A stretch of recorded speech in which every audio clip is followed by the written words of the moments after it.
If you're not through with your lunch, bring it on in. This is a space at my family, we call it grazing. We just go back and forth, to the food table.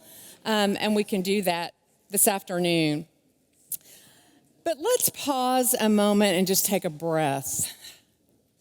We've had a wonderful morning, and part of bringing ourselves into this room, into these conversations, bringing our bodies into this room and this space from all the other places we're preoccupied, right, in our minds, is with breath. This is an ancient practice. So just pause a minute, take a good deep breath, and as you inhale, feel that sensation. As you exhale, let your shoulders drop, let your body settle. You're probably already pretty comfortable because you've been eating. And then another good deep breath, just aware of this gift. It's amazing. You can't plan it. You can't schedule it. You can't achieve it. This breath, this gift of oxygen in every breath. Ruach, the divine life with us. Okay, one more breath. And on this breath, I want you to just look around the room and take in this moment of all these fellow travelers who love the body of Christ, who long for what God will do in the future, who want to follow God's dream for the world. And we're all here in a room together. What a moment. You've exhaled already, I'm sure. Yeah, to just pause and appreciate it.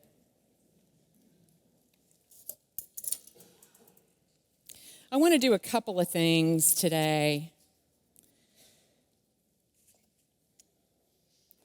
I want to talk about God as the source of our hospitality. Where does our welcome come from? So we're going to start there, talk a little bit about that. And you're going to do some work at your tables. And then the second thing I want to talk about is a couple of practical pieces around the practice of welcome. Particularly two pieces of risk and transformation, and the way hospitality and welcome can disrupt us in our lives and in our congregation. So our source of hospitality and a couple of practical dynamics. I want to start, and I need to remember, you all don't have the PowerPoint, so I will try to repeat a few things. I want to start by asking you to think about right now, remember a time that you were welcomed, where you felt welcome. It could have been, at a new job, could have been in a new school, could have been, visiting your partner's family for the first time. But a time you felt welcome. And I want you to just soak in that for a minute. Just let your mind kind of mentally paint that picture. Let it actually soak into your body. Let your body feel what that felt like. The embodied experience of welcome. You know it. You know it when you experience it. You got one? You got it? Are you feeling it? You have that experience, this recall? Okay.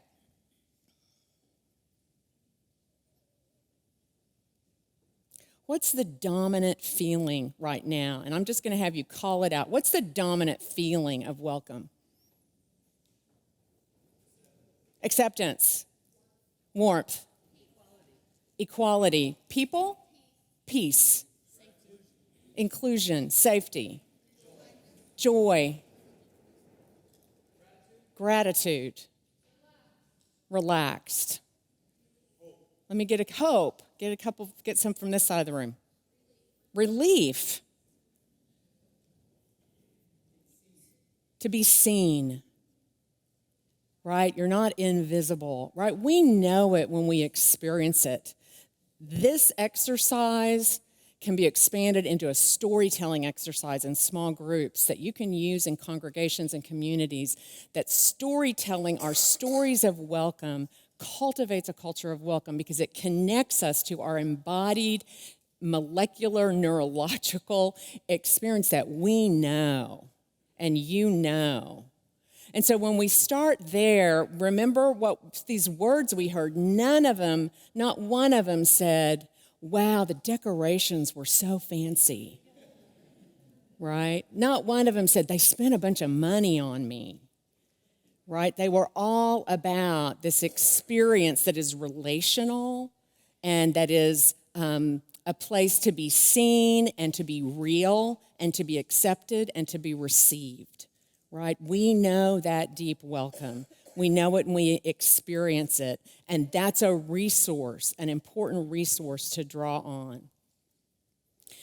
So I want to talk a little bit about what we mean when we say welcome and hospitality, particularly within the Christian tradition, because I think we need to shift our framework from some of the assumptions our culture has about hospitality. And so going beyond the hospitality industry is an important framework shift from beyond the hospitality industry to inviting folks into the abundant life that Jesus invites us all into, right, that Matt talked about this morning, the abundant life. Our hospitality industry is really amazing. We can learn a lot from them, right, about how to welcome folks into unfamiliar space, about signage, about parking. We can learn a lot. But the hospitality industry is transactional, right? It's based on a financial transaction.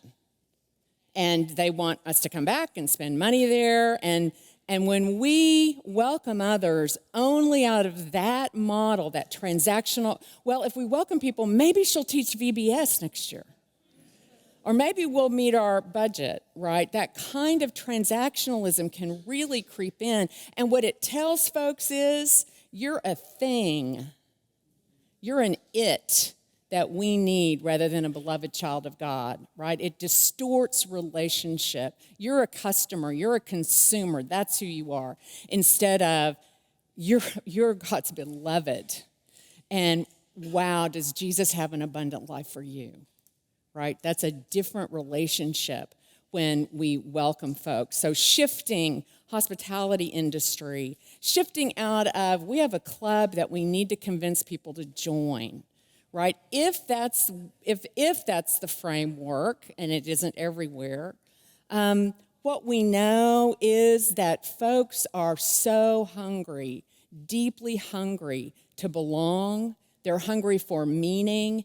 If they show up in your church or your community by invitation as well as not by invitation, chances are they've just had a major life event that has brought them through those doors. A birth, a death, they lost their job, they got a new job, a marriage, a divorce, a health diagnosis, or a national disaster, right? 9/11.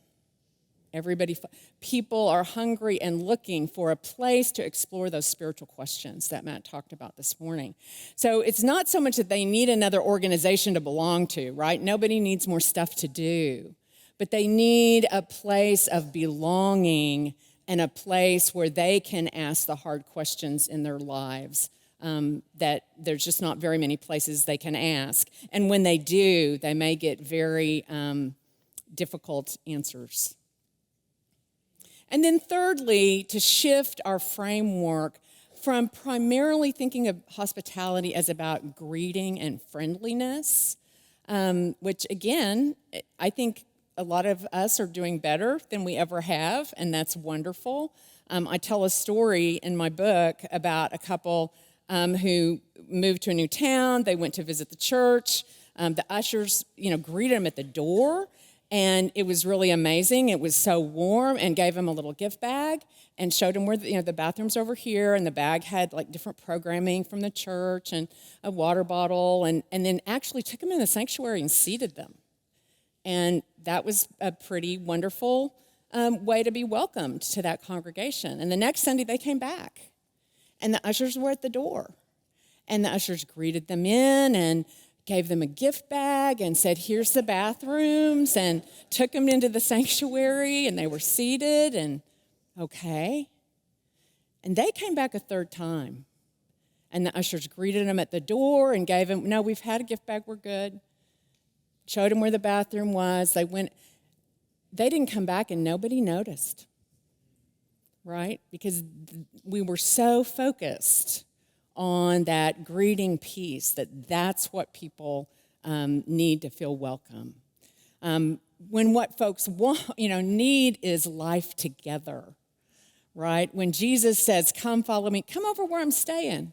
Come hang with me a few hours. Let's hang out, right? Let's share life. Hungry to share life, right? Not only just to be greeted. Which means for us, part of getting beyond some of our notions of hospitality that are primarily around marketing is to remember to get beyond the focus on ourselves and what we're doing in our efforts. And that means instead of thinking about welcome as something we do, where I've just got to dig deep and sort of summon it out of me out of nothing, but rather hospitality and welcome is something God is doing all the time. In fact, it's who God is welcoming us. So as we begin to focus not so much on what are we doing, but on what God is doing, then we're not so caught up in how can we get busy and create another program to do, but rather how can we pay attention to how God's inviting it, God's welcoming folks.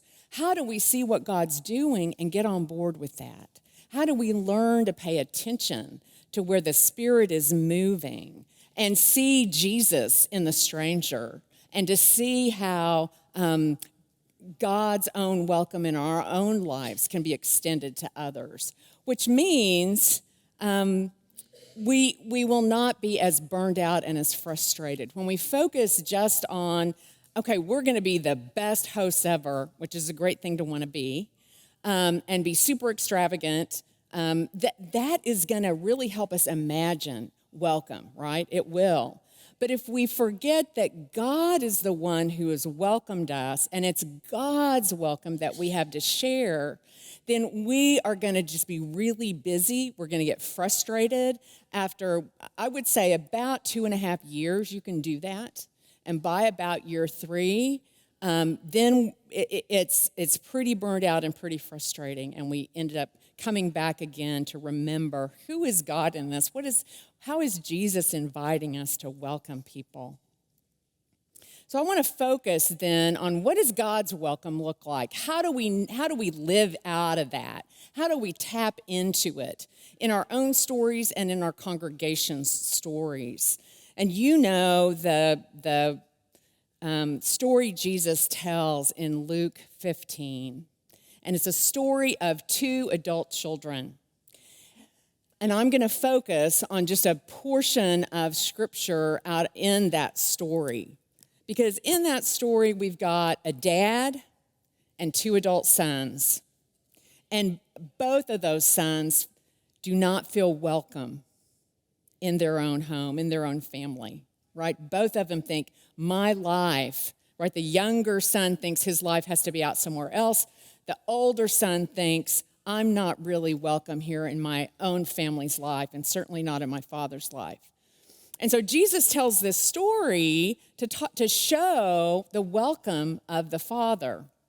And when the younger son, who goes off to a far land, right, he goes off to a far land, sort of searching for the life, the abundant life he thought he was going to find. And when he goes, he ends up destitute, he ends up penniless, he, in fact, ends up not even having food, and he says, I'm going to go back to my father. You know, even my father's hired hands don't starve. So here we are, Luke 15. So he set off and went to his father. But while he was still far off, his father saw him and was filled with compassion. Filled with compassion. He ran and put his arms around him and kissed him. And then he said to him, the son said to the father, Father, I've sinned against heaven and before you. I'm no longer worthy to be called your son. But the father said to his servants, quickly bring a robe, the best one, and put it on him. put a ring on his finger, sandals on his feet, and get the fatted calf and kill it, and let's eat and celebrate. For this son of mine was dead and is alive again. He was lost and is found. They had a party, right? This son, like many of us who have sought in far lands only to be brokenhearted, to find ourselves in credit card debt or in broken relationships or in addiction. And here Jesus tells a story of a welcome that is almost not to be believed, right? The best robe, the ring, the fatted calf. And in this welcome, there's a sense that the younger son may not even know yet the depth of that welcome, right?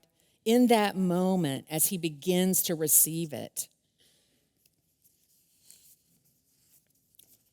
Pull this out.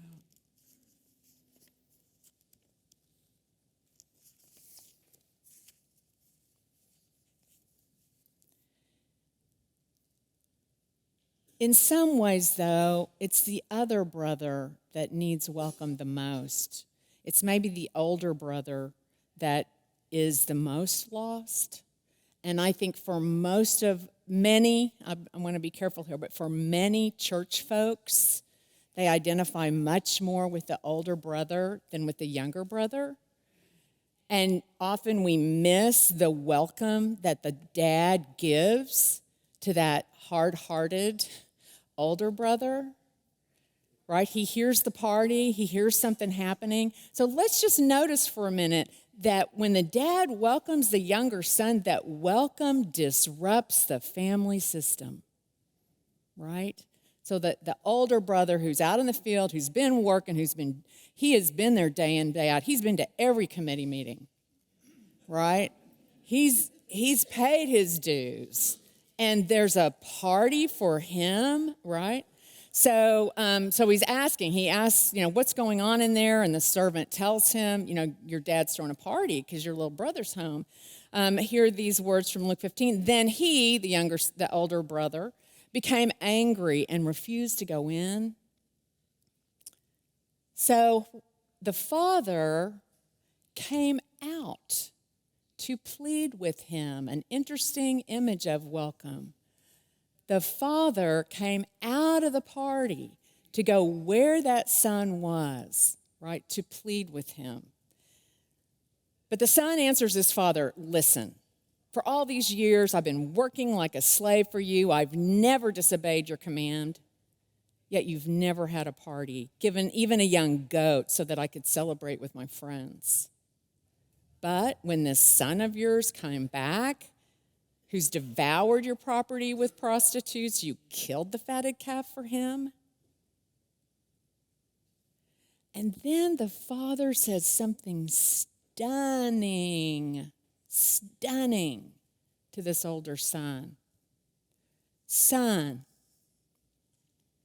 you are always with me. Now, Jesus, when he says this to his audience, those folks have no question in their mind that the father in this story is the king of heaven, is the one who set the solar system in place and the stars and the galaxies. And this dad says to this older brother, you are always with me, right? That welcome is so deep, there is nowhere you can go outside of it.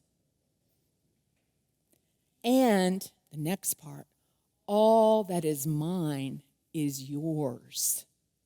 That's a whole lot more than a ring and a robe and a fatted calf, right? This incredible sort of recognition in many ways of what's always been true. This is not new information. I'm always with you. Everything I have is yours. All that is mine, right, is yours. We had to celebrate and rejoice because this brother of yours was dead and has come to life. He was lost and has been found, right? A very different welcome for that older brother, but one we need to pay attention to because welcome disrupts. It disrupts our communities. We know this, right? We expect welcome to feel warm and fuzzy. There's been a real sentimentalization of welcome in the modern period. We could do a whole different lecture on that, but it makes us expect that when we welcome others, we'll all get along and it will all feel good. And what we know is, in fact, a lot of times welcoming new folks can not always be warm and fuzzy. Sometimes it's awkward. Sometimes I think, did I offend anybody? Did I do it right? Right? I mean, that's all part of the landscape of welcome and hospitality. And if we're only focused on, did I do it right? What I'm going to miss out on what God is doing in this welcome, right? What God is doing in this story, certainly for both the older brother and for the younger brother.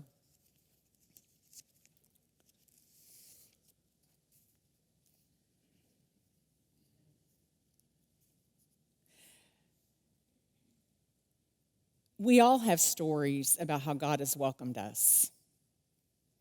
It may look like that younger brother, the younger sibling.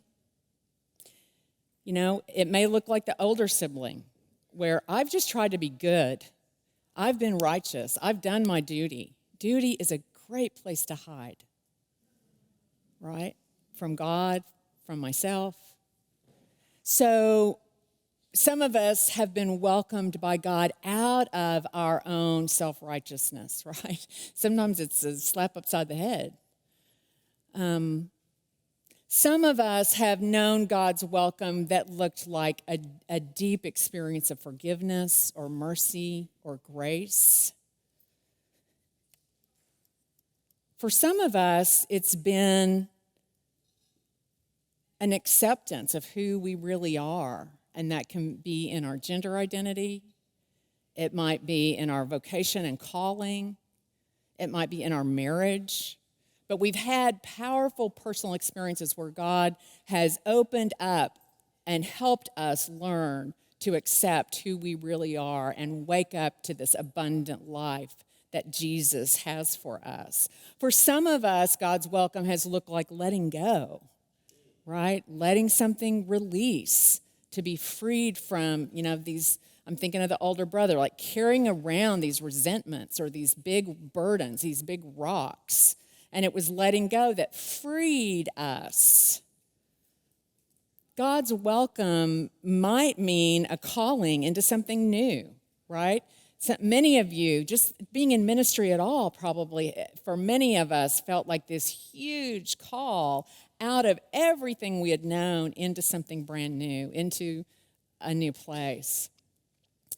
So I want you to spend some time at your tables where you are.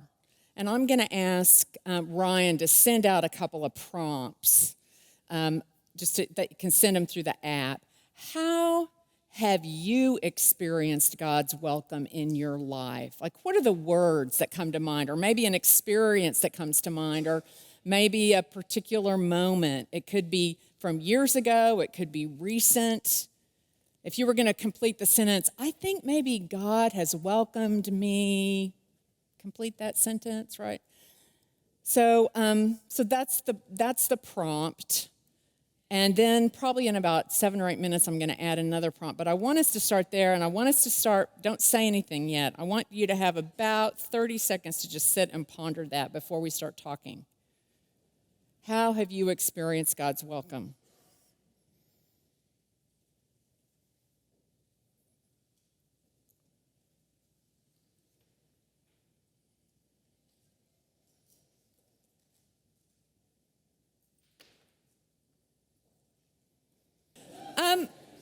This exercise can be kind of hard, especially you're at tables with folks you don't know, but it's part of our great historic, really, tradition of testimony. I mean, just finding new vocabularies and ways that are gentle to help folks begin to have ways of talking about their experiences with Jesus, their spiritual experiences with God. And and you will know prompts that you can use that are gentle to invite people into this kind of sharing. Now, what I want to do next is have the whole room get to benefit. So let's do a little bit of bearing witness by way of just anything you heard or anything that you said that helped you understand God's welcome or think about God's welcome or maybe see it in a new light. And do we have microphones? Ryan or Brittany, are you going to? Yay. Okay. So once again, you'll stand up or raise your hand. It may be something you heard at your table, but let's let the whole room kind of benefit from sort of what are you discovering about this experience of God's welcome? Don't want to go at one? I said that I think God has welcomed me into an understanding of mercy and self-forgiveness for all the times and people I did not welcome. Thank you. Amen. Thank you.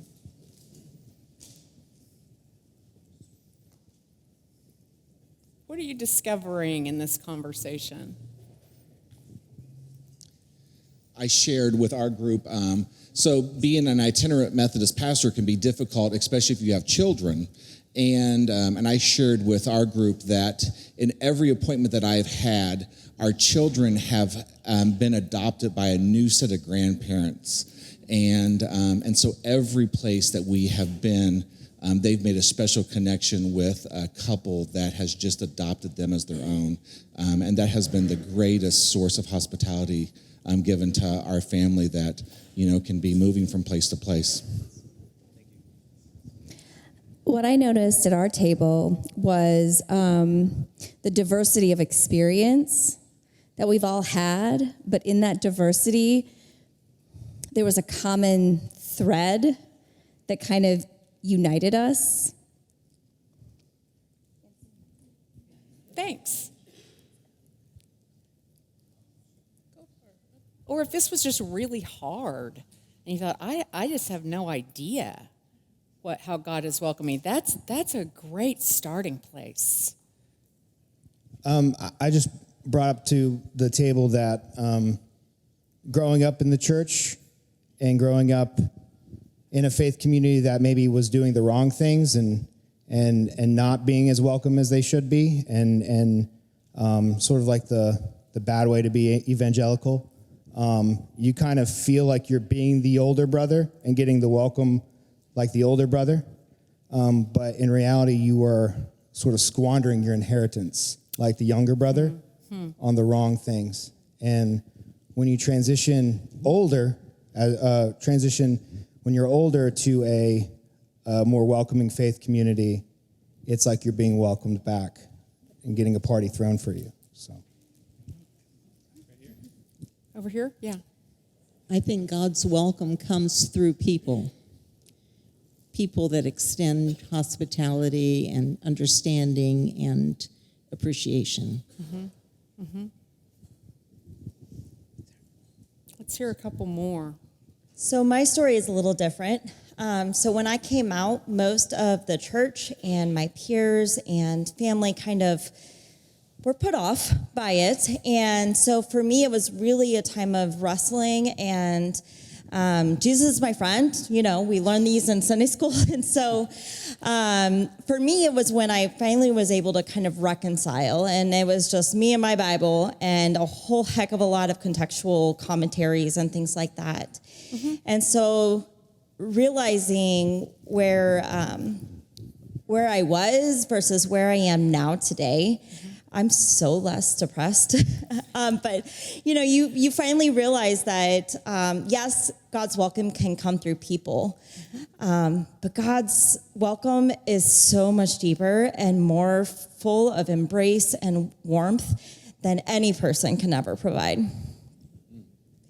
Thanks.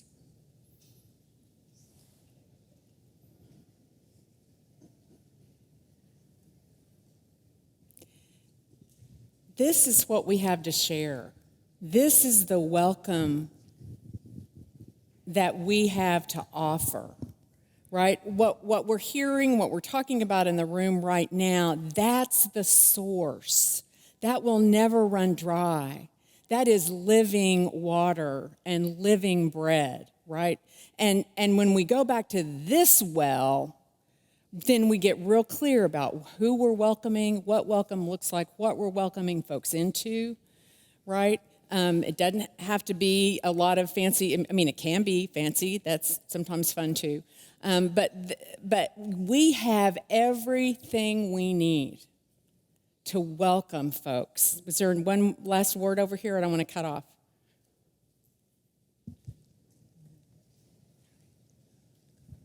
One thing for us, too, is just reflecting on space for asking questions, being welcoming around inquisitiveness, and not being shamed for question asking. That was one point of conversation. Right. Just to have that space, that doesn't scare God. Jesus asks lots of questions, right? Yeah, thank you. So God's welcome is where we're rooted. It's our source, and ultimately that's what's going to sustain our welcoming practices over time, right? When we feel overwhelmed or when we get too focused on outcomes, we come back again and again and again to this is the well that will sustain us. Now, in practicing welcome, I want to talk about a couple of pieces, risk and what I call disruptive transformation. And early Christians talk about this primarily from the story of Abraham and Sarah under the oaks of Mamre in Genesis 18. As I've done my own research on the first 5 centuries or so of the practice of welcoming the stranger, in the early Christian world, it's this story in Genesis 18 that is preached on the most in sermons on hospitality. It's got the most Bible commentaries in the first 5 centuries on hospitality, and Abraham and Sarah are seen as the models of hospitality. So I want to highlight this story briefly to talk about risk. So listen in this story for risk. And listen for disruptive transformation. I'm going to do the backstory. I'll remind you that back in chapter 12 in Genesis, God calls Abram, go to the land that I will show you. He gets his U-Haul, everything, the tent, all the people in his community, everything he has. They head out. You'll go to the land that I will show you. He doesn't know the destination, right? Feel like ministry? Yeah. We don't know exactly where we're going to land. And so we have chapter after chapter of Abraham and Sarah being the stranger, being the one that comes to these different places, right, and stops. And that's an important part of welcome, is remembering what it is to be the stranger. But all along the way, they're also remembering what God told them. So God said, go to this land where I will show you, and I promise you that you'll have descendants more than stars in the sky, right? And so they're going along, and Sarah and Abraham don't have children, right? And every once in a while, time out, yo, God, what's the deal? No kids. And God reiterates the promise, right? This happens again in 15, happens again in 16. And finally, they get to the big oak trees where God says, this is a place, stop here. The high priest consecrates the ground, and this is where Genesis 18 starts, and it's where the strangers show up, right? So they've had on this journey not only this really heartbreaking experience of infertility, but they've kind of taken matters into their own hands. They've kind of given up on God's promise, right? You're not going to do it? Okay, we'll make Hagar bear a child. We're going to take care of this because, God, we don't think you can. And then we have a whole cascading other story, right, of what that means for Hagar and Ishmael. But under the oaks in Genesis 18 is where the 3 strangers show up. And Abraham is sitting at the tent, and he sees them. So let's notice he's outward facing. Right? This is a big notice for the early church, that he's not all caught up. I'm sure they had drama going on in the tent that morning. They probably had all kinds of things they were trying to get done that morning. But he's facing outward. He sees the 3 strangers. He says, please let me serve you, let me bring you food and drink. He does that. They sit, and it's this beautiful picture of hospitality under the oaks of Mamre. But early Christians say it's what happens next that helps us see the dynamics of welcome and how God is at work in it. What happens next is the three strangers say, "Where's your wife, Sarah?" And, well, she's in the tent. And he says, well, they say, well, we're going to be back in a year, and Sarah's going to have a baby. And Sarah's listening, and she's like, yeah, right. Right? I mean, it's almost cruel at this point. They're well in age. You know, it says she is no longer menstruating. She's probably can't even get pregnant. It sounds a lot, in many ways, like Mary's answer to Gabriel, who comes and says, you're going to have new life, right? Sarah's like, this is impossible. Are you kidding? This can't even happen. But the three strangers reiterated again, yes, we are coming back. You will have a child. And eventually she does, and it's Isaac, right? Laughter.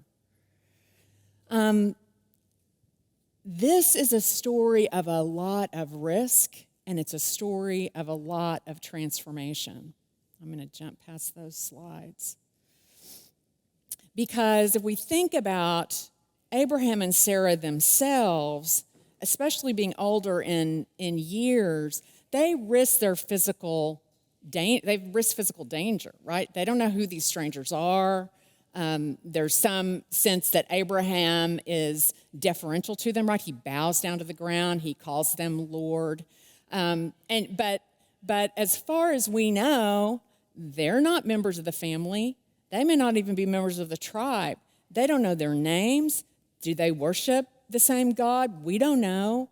I mean, as far as Abraham and Sarah and the whole family are concerned, these strangers are strange, right? They are truly outsiders. So there's risk. There's risk in physical danger. There's risk of disease, right? There's risk of dishonor. Strangers may be on the run. We don't know. Did they commit a crime? I mean, there's a lot of just initial upfront risk that Abraham and Sarah both have. But beyond that, they also risk, what if the strangers said no?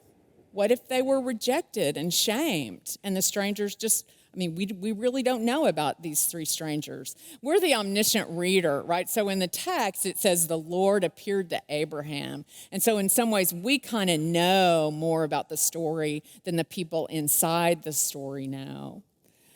For us, in our welcoming, in our hospitality, we have risks to take. And in fact, if we're not taking any risk, we probably need to press the pause button and say, maybe we're doing some really friendly stuff. Maybe it's really great. But risk is one of the marks that God is up to something. And I invite you to think about, what are the risks that would make your heart soar?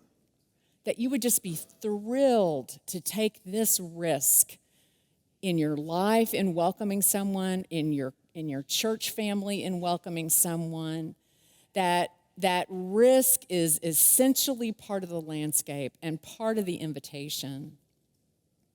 Now, it doesn't mean recklessness. Early Christians talk a lot about the kind of discernment required for risk-taking, right? Risk-taking doesn't mean just being reckless.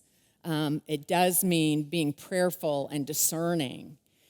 You know the risks that hold you back in your life, in your church's life, right? Well, we can't do that because, and we've got a whole big list of why. And yet, in your heart, you know there are risks that God is calling you to take. Jesus is inviting you to take. And part of it, frankly, I would say, especially for a lot of white, middle class, and upper middle class congregations, is risk is just not a muscle we've used very much. It's a muscle that, we've thought church is a place to be comfortable, right? And so risk can feel like something we haven't used as often, and can exercise, which leads then into the biblical word for transformation is metanoia, repentance. I think repentance is such a loaded word in the English language that I try to use some other words, but certainly the metanoia, the turning, we might say conversion, we might say transformation that occurs in this story is profound. And in our lives, when we welcome strangers, we're the ones who are changed and transformed. We're the ones who are decentered, right? It throws us off balance. Abraham and Sarah welcomed these three strangers, and who was changed by that encounter?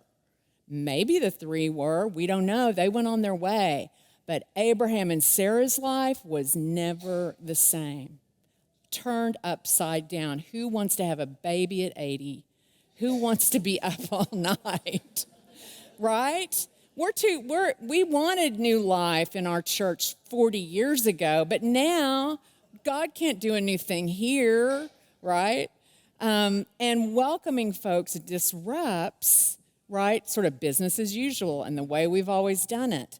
And so what we find out often as we're welcoming others into this abundant life, into Jesus's own, the triune life of God, that we have to be ready and expect God is transforming us in this process, in our congregational lives, in our individual lives.